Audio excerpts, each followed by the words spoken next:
Detachment. కృష్ణుడు పుట్టగానే దేవుడు అని తనకు తెలుసు. అయినా కూడా అంతటి సుఖమైన జీవితం వదులుకొని ఒక సాధారణమైన మనిషిలాగా అడవిలో జీవించేవాడు. కృష్ణుడు మధుర నగరానికి రాజు. కానీ తను ఎప్పుడు రాజులా కాకుండా ఒక సాధారణ వ్యక్తిలాగా జీవితాన్ని సాగించేవాడు. ఎందుకంటే కృష్ణుడికి రాజు కుర్చీ మీద ఆశ లేదు. కృష్ణుడు రాధను చాలా అమితంగా ప్రేమించాడు. తన రాతలో రాధ లేదు అని తెలిసినా తిరిగి ప్రేమను ఆశించకుండా రాధను ప్రేమించాడు. కానీ చివరికి విడిపోవాల్సి వచ్చింది. కృష్ణుడు ప్రతి జీవిని ఒకేలాగా చూసేవాడు. అది మనిషి అయినా, జంతువులైనా, మొక్కలైనా ఎటువంటి పక్షపాతం లేకుండా. కృష్ణుడు తాను నమ్మిన ధర్మం కోసం, తాను చేయాల్సిన కర్తవ్యం కోసం తన సొంత తల్లిదండ్రులను వదులుకొని వేరే వాళ్ళకి కొడుకుగా ఎదిగాడు. కృష్ణుడు మహాభారత యుద్ధంలో తన సొంత రిలేటివ్స్ చనిపోతున్నా కూడా తన ధైర్యాన్ని పోగొట్టుకోలేదు. ఎందుకంటే ఈ సృష్టిలో ఏది శాశ్వతం కాదని కృష్ణుడికి ముందే తెలుసు. అందుకే దేని మీద ఆశ పెట్టుకోలేదు. తన నమ్మిన ధర్మం వైపు నిలబడ్డాడు. కృష్ణుడు పుట్టినప్పుడే వాళ్ళ తల్లిదండ్రులకు దూరమైన, రాధ ప్రేమను కోల్పోయినా, ఇలా ఎన్ని జరిగినా కూడా కృష్ణుడు ఎవరి మీద కూడా అటాచ్మెంట్ పెట్టుకోలేదు. Selfless action. కృష్ణుడు ఆపదలో ఉన్న ప్రతి ఒక్కరికి సహాయం చేసేవాడు. సొంత వాళ్ళ, బయట వాళ్ళ అనే డిఫరెన్స్ లేకుండా కష్టాల్లో ఉన్న ప్రతి ఒక్కరికి హెల్ప్ చేసేవాడు. ఇలా ఎంత సహాయం చేసినా తిరిగి ఎలాంటి రివర్స్ ని ఆశించేవాడు కాదు. మహాభారతం గెలుస్తారా ఓడిపోతారా తెలియని యుద్ధంలో తన పని తాను చేసుకుంటూ వెళ్లిపోయాడు. చివరికి తను నిలబడిన ధర్మమే గెలిచింది. ఆ మహాభారత యుద్ధంలోనే అర్జునుడు తన నమ్మిన ధర్మాన్ని సరిగ్గా నిర్వర్తించలేకపోవడంతో అర్జునుడికి గీతను బోధించి ప్రతిఫలం ఆశించకుండా ధర్మం వైపు నిలబడు, ఆ ధర్మమే నిన్ను గెలిపిస్తుందని చెప్పిన గొప్ప మనిషి. ప్రతిఫలం ఆశించకుండా మనం ఎవరికైనా సహాయం చేస్తే మనకు కూడా ఏదో విధంగా మంచి జరుగుతుంది. మనం ఎల్లప్పుడూ మనం చేసే పని మీద శ్రద్ధ చూపాలి. ఒకవేళ మనకి అనుకూలంగా ఆ పని జరగకపోయినా ఎలాంటి నిరాశ చెందకుండా ఆ పనిని కొనసాగిస్తూ ఉంటే మనం అనుకున్న ప్రతిఫలం లభిస్తుంది. మనం ఏ పని అయితే చేస్తున్నామో ఆ పనిలో మనం 100% ఎఫర్ట్స్ ని పెట్టాలి. కృష్ణుడు కూడా అర్జునుడికి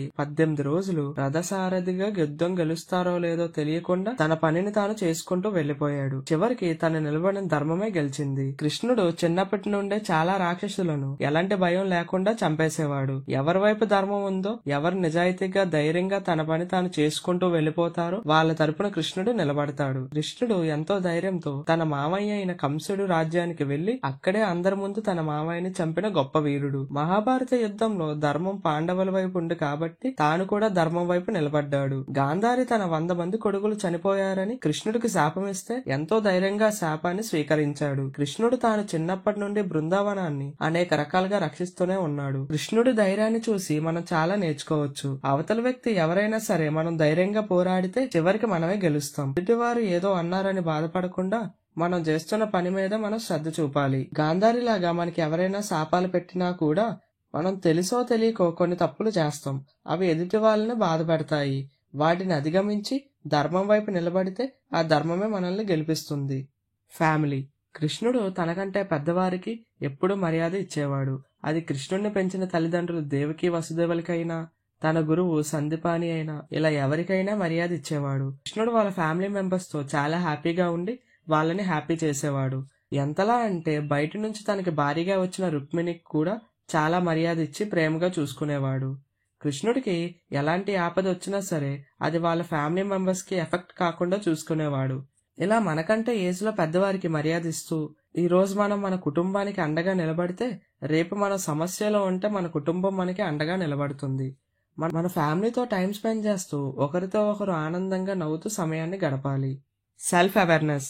కృష్ణుడు భూమి మీదకి వచ్చిన పని మహాభారత యుద్ధంతో ధర్మానికి అధర్మానికి తేడాని ప్రజలకు తెలియజేశాడు.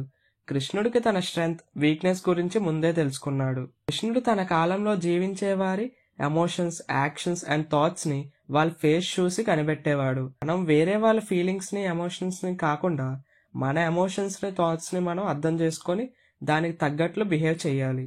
మన థాట్స్ ని అర్థం చేసుకోవాలి అంటే మెడిటేషన్ చేయాలి. మెడిటేషన్ చేయడం వల్ల మన బాడీ కామ్ అండ్ కంపోజ్డ్ గా ఉంటుంది. ఆ టైంలో మన బాడీ మన బ్రెయిన్ నుంచి వచ్చే థాట్స్ ని అర్థం చేసుకుంటుంది. కృష్ణుడిలాగే మనం కూడా మన స్ట్రెంగ్స్, వీక్నెస్ గురించి ముందే తెలుసుకోవాలి. వేరే వాళ్ళకి మన వీక్నెస్ తెలియక ముందే మనం దాన్ని తెలుసుకొని స్ట్రెంగ్త్ కింద కన్వర్ట్ చేసుకోవాలి. మనం సాధించలేని విజయాన్ని అవతలి వాళ్ళు సాధించినప్పుడు వారిని ఆ విజయం సాధించినందుకు అభినందించి ప్రోత్సహించాలి. అంతేగాని వారిని శత్రువులుగా భావించకూడదు. ఇలా చేస్తే అందులో కాకపోయినా వేరే వాటిలో తప్పకుండా విజయం సాధిస్తాం. కంపాషన్. కృష్ణుడు తనను నమ్మిన వారిని, పూజించే వారిని, ఆపద సమయంలో తనని పిలిచిన వారిని రక్షిస్తూనే ఉంటాడు. ద్రౌపది చీరను కౌరవులు లాగుతుంటే హే కృష్ణ అని ద్రౌపది పిలిచిన వెంటనే తనను కాపాడుతాడు. నమ్మిన వారికి సహాయం చేస్తూ ఉంటాడు. బృందావనంలో దొంగ అందరి ఇంట్లో దొంగతనం చేస్తూ కృష్ణుడికి దొరికితే అతను శిక్షించకుండా ఆ దొంగలు వదిలేస్తాడు. ఉలానా అనే ఒక రాక్షసి కృష్ణుడిని చంపడానికి విషపూరితమైన పాలు తాగిస్తుంది. ఆ పాలు తాగడం వల్ల కృష్ణుడికి ఏమీ కాదు. ఆ రాక్షసుని ఏం చేయకుండా తనని రాక్షసి నుంచి మామూలు మనిషిగా విమోచనం కల్పిస్తాడు. కృష్ణుడు మనుషులనే కాకుండా జంతువులను కూడా కాపాడేవాడు. గజేంద్ర అనే ఒక ఏనుగుని ముసలి అటాక్ చేస్తుంది. ఆ ముసలి నుంచి ఆ ఏనుగుని కాపాడుతాడు. ఈ సంఘటనతో మన ఈ ప్రపంచంలో ఉన్న ప్రతి జీవరాశిపై ప్రేమను చూపాలి. మనకి అయ్యేంత వరకు సహాయం చెయ్యాలి. మనల్ని నమ్మిన వారికి ఎప్పుడూ అపకారం చేయకూడదు. కృష్ణుడు ద్రౌపదిని కాపాడినట్లు మనం కూడా ఆపదలో ఉన్న వారిని కాపాడాలి. మనల్ని ఎంత ద్వేషించినా మనం ఎల్లప్పుడూ ప్రేమిస్తూనే ఉండాలి. Strategy thinking. కృష్ణుడు యుద్ధంలో ఉన్నప్పుడు ఆ యుద్ధం గురించి ఆలోచించడం, వాళ్ళ ఫ్యామిలీ మెంబర్స్ తో ఉన్నప్పుడు ఆ ఫ్యామిలీ యొక్క కష్ట సుఖాల గురించి ఆలోచించడం, అలాగే ఏదో పనిలో ఉన్నప్పుడు పనిని ఎలా కంప్లీట్ చేయాలో దాని గురించి ఆలోచించడం, ఇలా ఏ పనిలో ఉంటే ఆ పని గురించి ఆలోచించేవాడు. ఇలా చేయడం వల్ల ఏమైనా ప్రాబ్లమ్స్ ఉంటే ఆ ప్రాబ్లమ్స్ సొల్యూషన్స్ ఫాస్ట్ గా దొరుకుతాయి. ఏ పని మీదైనా ఎక్కువగా ఆలోచించడం వల్ల ఆ పనిని పూర్తి చేయడానికి రకరకాల థాట్స్ మన మైండ్ లో రన్ అవుతాయి.